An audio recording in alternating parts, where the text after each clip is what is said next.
शामी साहब, लाहौर के हलकों में 2 खोखर मैदान में हैं, तो कितने इंपॉर्टेंट है ये हलके और किसका पलड़ा भारी दिखाई दे रहा है आपको? देखिए, लाहौर में जो शख्स भी उन हलकों में गया है वो यही कहता है कि बहुत क्लोज फाइट है। अब याद अमीर साहब जो बात कर रहे थे ना, 1970 का कोई मंजर यहाँ नहीं है। अच्छा। यानी इस वक्त तो 2 पार्टियां जो हैं, बड़ी जमातें, वो इंतखाब में हिस्सा ले रही हैं, पीटीआई और मुस्लिम लीग नून, और दोनों ने यहाँ जलसे किए हैं, बड़े बड़े इंतखाबी जलसे किए हैं। इमरान खान साहब ने भी और मरियम नवाज साहबा ने भी, और दोनों के कारकुन जो हैं उनमें बड़ा जोश व खरोश पाया जाता है। और लाहौर जो है वो रवायती तौर पर मुस्लिम लीग नून का गढ़ समझा जाता है।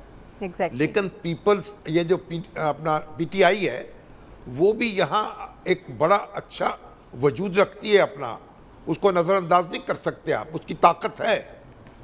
तो अब आप उसको कुछ भी कह लीजिए, क्योंकि इंतखाबी नताइज जो हैं वो 2 नशिस्तें एक जीत लेगी पार्टी, 2 नशिस्तें एक जीत लेगी, या ये किसी के हिस्से में 3 आ जाएंगी, किसी के हिस्से में 1 आ जाएगी। जो भी फैसला होगा यानी बहुत भारी मार्जिन से नहीं होगा। अच्छा। और यहाँ दोनों जमातें जो हैं वो अपना जोर लगा रही हैं। अब अभी ये जो शनाख्ती कार्डों का किस्सा शुरू हुआ है जी, अब इस तरह की, अब हम तो नहीं उसके बारे में कोई गुफ्तगू कर सकते, लेकिन ये है कि ये जो दोनों जमातें जो हैं वो अपने अपने तौर पर अपनी अपनी जो उनके बस में है वो कर रही हैं। तो हमें इंतज़ार करना चाहिए, हमको वर्डिक्ट नहीं दे सकते।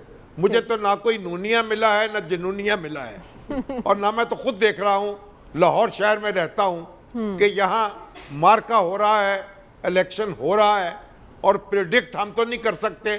जो लोग गए हैं वहाँ, सर्वे उन्होंने किए हैं, लोगों से मिले हैं, वो ऐसी बात कर लें तो शायद उनको कोई इसकी राय दी जा सके। तो हमारे लिए कहना कि कौन किस हलके में जीतेगा ये बहुत मुश्किल है। ठीक है, तो प्रिडिक्ट करना आसान नहीं है। यकतरफा मुकाबला तो बिल्कुल नहीं, कांटेदार मुकाबला है और दोनों जानिब जोर का जोड़ पड़ेगा। ज़िमनी इंतखाबात पर ही हमें ये बात करनी है और एक एक हलका डिस्कस करना है।